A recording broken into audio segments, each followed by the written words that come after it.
Goedenavond, welkom bij Lubach. Ik ben Arjen. We gaan meteen naar de politiek. Want over een klein maandje zijn de Tweede Kamerverkiezingen... en dat begint echt een leuke jaarlijkse traditie te worden. Ik heb daar enorm veel zin in, dus het is tijd voor... Lubachs. Lubachs campagne carousel. Lubachs campagne carousel, ja. Want Den Haag is een draaimolen, de politiek is een kermis en ik ben een paard. Nieuwe rubriek. We gaan de komende weken alle hoogtepunten en dieptepunten van de campagne bespreken. We komen langs alle talkshows, verkiezingsspotjes, debatten, relletjes. En we beginnen met Geert Wilders. Want die zit nooit bij talkshows en zeker niet bij de NPO. Maar gisteren zat Ahmed Abu Taleb bij Eva Jinek... en hij was net aan het zeggen hoe jammer hij het vond... dat Wilders nooit komt opdagen, toen ineens dit gebeurde. Als meneer Wilders zou willen, heb ik morgen een gesprek met hem. Ik zou een gesprek met hem nooit uit de weg gaan. Wat? Wilders schuift ineens aan. Een wonder. Maar hij was weg. Hij zei verder niks, maar toch. Bij Pauw en de Wit zaten oud-staatssecretaris Job Cohen... en oud-soort van minister Fleur Agema... die dik 3 maanden weg is uit de politiek. En let op wat zij zegt. Ik zou het ook echt heel fijn vinden als het gewoon over de inhoud gaat. Als je als partij vertelt van... hoor eens, dit vinden wij belangrijk voor het land om die en die reden. Ja, maar dit komt wel uit de tijd dat wij nog actief waren. Wat? Uit de tijd dat Cohen en jij nog actief waren? Je bent 3 maanden weg. Ja, het was een andere tijd. Ik weet nog dat Joop ten Uyl tegen me zei van... Fleur, denk je dat Ronald Reagan ooit president kan worden? Nou, en wat je tijdens zo'n campagne ook weer krijgt... lijsttrekkers die allemaal gênante dingen moeten doen bij talkshows. Zoals Rob Jetten bij Café Kokkelman.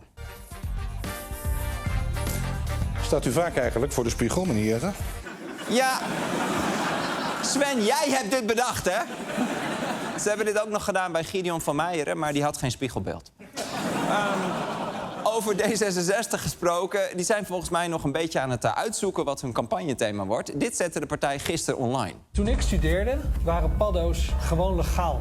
Paddo's staan in Nederland op de lijst van harddrugs. Terwijl truffels, die praktisch dezelfde werking hebben, gewoon legaal verkrijgbaar zijn. Dit is de meest schadelijke drug. Alcohol. Helemaal aan de rechterkant de minst schadelijke. En wat staat daar? Paddo's. Ja. Ik hoop zo dat dit het verkiezingsthema wordt. Oh, dan krijgen we het grote SBS6 Paddo-debat. Hè? Ja, u kunt wachten, meneer Timmermans. U wel, mevrouw niet. Mevrouw moet dat spul nu hebben. Er zijn natuurlijk ook weer allemaal campagnespotjes op televisie. Gisteren zag ik er bijvoorbeeld een van de BBB. En ik dacht, die zijn er natuurlijk goed in, hè? Die komen uit de reclamewereld. Nou, dit is het geworden.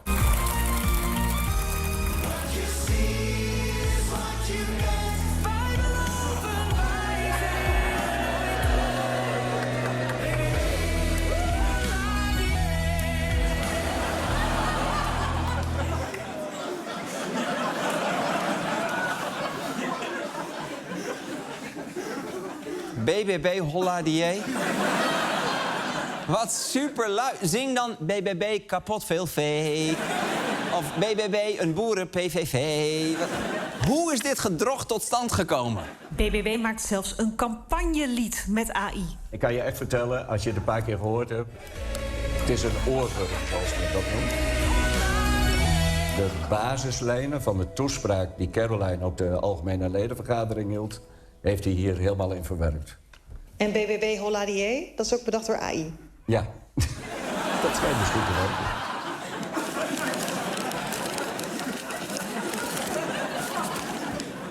Oké, dan. Goed nieuws. Althans voor mensen die comedy over de politiek moeten maken. 50PLUS doet ook weer mee aan de verkiezingen. Surprise. Ze hebben, ja, 50PLUS'ers in de zaal. Ze hebben een nieuwe lijsttrekker, Jan Struijs. Dat is deze vogel. Ik weet alleen niet of die er zelf nog in gelooft. Struijs staat voor betrouwbaarheid, samenwerking en stabiliteit. Jan Struijs weet wat het is om vooruit te stappen waar anderen blijven staan. Niet vooruitstappen, Jan! Doe het niet! Er is nog zoveel om voor te leven. Geen zetels misschien, maar wel andere dingen. Doe het niet! Jan! Oh. Oké. Volt dan. Volt. Die partij die doet nu voor de 3e keer mee aan de Tweede Kamerverkiezingen. Telkens met dezelfde lijsttrekker. Maar toch is Laurens Dassen nog niet bij iedereen bekend. En dat zie je ook aan de nieuwe podcast van Volt. Trouwens, dit is Laurens. Aflevering 1. De presentator van die podcast had ter voorbereiding een debat gekeken. Ik dacht, ik ga het helemaal kijken. En heb je gedaan? Ik heb het gedaan. Maar ik meen het, nee, serieus. Ik ben er echt een beetje down van geworden. En niet door de inhoud, maar doordat nou, je zei zelf gisteren in een interruptie, het is gelul. Maar dat praten, man.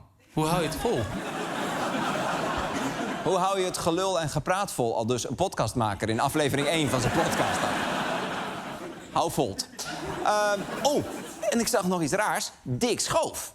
Die is natuurlijk straks weg. Hij doet niet meer mee aan de verkiezingen. Of hij deed al niet mee. En dus zijn Nederlandse media eigenlijk niet meer zo geïnteresseerd in hem. Maar buitenlandse media wel, zoals Al Jazeera. En die vroegen Schoof of hij überhaupt nog de baas was in Nederland. The largest party in the coalition, the one led by, people may have heard of him, Geert Wilders, the anti-Islam populist, they pulled out of the government. So where's your legitimacy? And are you in office but not in power? That's an interesting question. I think I'm still absolutely in office, that's for sure. Ik denk dat ik nog wel premier ben, hoor. Ja, ik denk het wel, ja. Maar ik heb al 5 minuten niet op nu.nl gekeken, dus pin me er niet aan vast. Ik weet het niet. Het is maar goed dat hij geen campagne hoeft te voeren. Maar tot zover in ieder geval de eerste editie van... Lubachs campagne carousel. Yes. Oké, gaan we verder met groot nieuws uit Amerika. Want Donald Trump en Benjamin Netanyahu hebben een vredesplan gepresenteerd voor Gaza. Nou, nu moet Hamas nog akkoord gaan, maar Donald Trump was alvast licht optimistisch. Thank you very much, everybody. So this is a big day, a beautiful day, potentially one of the great days ever in civilization. Een van de belangrijkste dagen ooit in onze beschaving. Holla die. Dus ook echt in het rijtje, hè, met de dag dat het vuur werd uitgevonden, de maanlanding, of die keer dat PEC Zwolle de beker won. Ik ben een Zwollenaar. Sorry, het zit nog in mijn systeem. Sorry, maar goed. Trump en Netanyahu hebben dus een akkoord gesloten over Gaza. Nou, straks wat Hamas en de rest van de wereld ervan vindt. Maar eerst even, wat staat er zo al in? Hamas moet binnen 72 uur alle gijzelaars vrijlaten. In ruil daarvoor komt er een permanent staakt het vuren. Het Israëlische leger trekt zich geleidelijk terug uit de Gazastrook en Israël zal Gaza niet bezetten of annexeren. Hamas zal worden ontwapend en geen rol meer spelen in het bestuur van Gaza. En er komt een overgangsregering. Oké. Wauw, dat klinkt allemaal best wel goed. Gijzelaars vrij, ben ik sowieso voor. Ik bedoel, hoe lang zitten die mensen al wel niet in die Apple Store? Verder, de terugtrekking van het Israëlische leger. Ook goed. Op termijn Palestijnse zelfbeschikking. Ja, dat lijkt me geweldig. En wat ook onderdeel is van het plan, is dat Gazanen in Gaza mogen blijven. Hier, niemand zal gedwongen worden om de Gazastrook te verlaten. En er komt dus een overgangsregering. Ook wel bekend als het menopauzekabinet. Maar de vraag is dan, wie moet dat gaan doen? Nou, daar heeft Trump deze gast voor bedacht. Tony Blair, oud-premier van Engeland. Die heeft destijds de invasie van Irak mede mogelijk gemaakt. Dus die was wel weer toe aan een nieuw avontuur. Er was wel wat verbazing over de terugkeer van Tony Blair. Kijk, een tragische narcist met een messiascomplex. Oh, nu snap ik waarom Trump hem heeft gekozen. Oké, ik snap het. Ja, snap het. Maar goed, helemaal helder.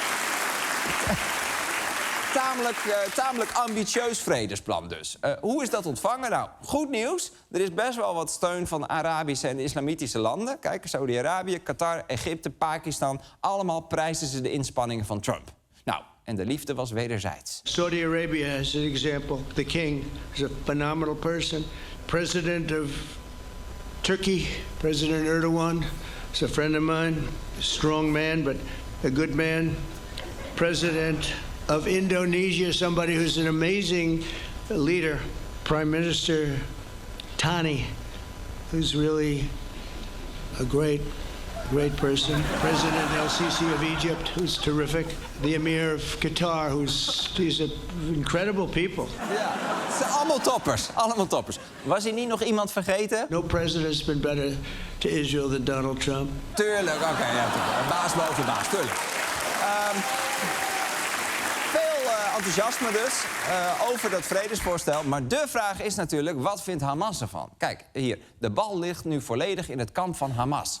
Vond ik zo irritant altijd vroeger. He, schoot je de bal over het hek, lag je in het kamp van Hamas. Oh, moest je aanbellen, want mag ik mijn bal terug? En eventueel de gijzelaars? Nee? Nee, oké, alleen de bal. Is ook... Maar oké, wat gaat Hamas nu doen? En dus zijn de ogen nu gericht op de Palestijnen. Hamas zegt het plan met een open blik te gaan bestuderen. Ja, met een open blik bestuderen. Ja, dat is lastig voor Hamas, want die hebben vaak last van tunnelvisie. Hamas moet dus nog akkoord gaan en dat is best nog wel een belangrijke voorwaarde. Je gaat je haast afvragen of een van de geweldigste dagen ooit in onze beschaving niet ietsje te vroeg is uitgeroepen. En jongens, ik heb vandaag het vuur uitgevonden. We moeten het alleen nog even aankrijgen. Want is dit eigenlijk een beetje een aantrekkelijke deal voor Hamas? Het is een totale overgave. Als dit gebeurt, dan eist Trump en Netanyahu dat de laatste gijzelaars die daar nog zijn, dat die uitgeleverd worden. En dan heeft Hamas eigenlijk ook geen onderhandelingsmateriaal meer en dan is het klaar. Ja, Hamas zou dus eigenlijk akkoord gaan met zijn eigen opheffing. Dat zou fantastisch zijn, maar of ze het gaan doen, dat weet ik niet. Om jezelf op te heffen moet je wel heel erg in een nauw zitten. Ik bedoel, daar is zelfs NSC nog niet. Het is dus onzeker of Hamas gaat tekenen. En wat betekent zelfbeschikking precies voor de Gazanen? Is dat dan een Palestijnse staat? Nou, volgens Netanyahu niet. Want hij zei vanmiddag nog dit. Er komt op basis van dit plan geen Palestijnse staat. En dan is er nog een ander probleem. De Israëlische regering is namelijk best verdeeld over dit vredesplan. Dus het is de vraag of Netanyahu zijn extreemrechtse coalitiegenoten kan overtuigen. Oké, dus Hamas en de Israëlische regering zijn nog niet akkoord. Dus we zijn er nog lang niet. Maar ik moet toegeven, als het lukt, dan was dit inderdaad... Potentially one of the great days ever in civilization. Precies. En als het niet lukt, was het gewoon een doordeweekse dag. Gaan we door? Ja.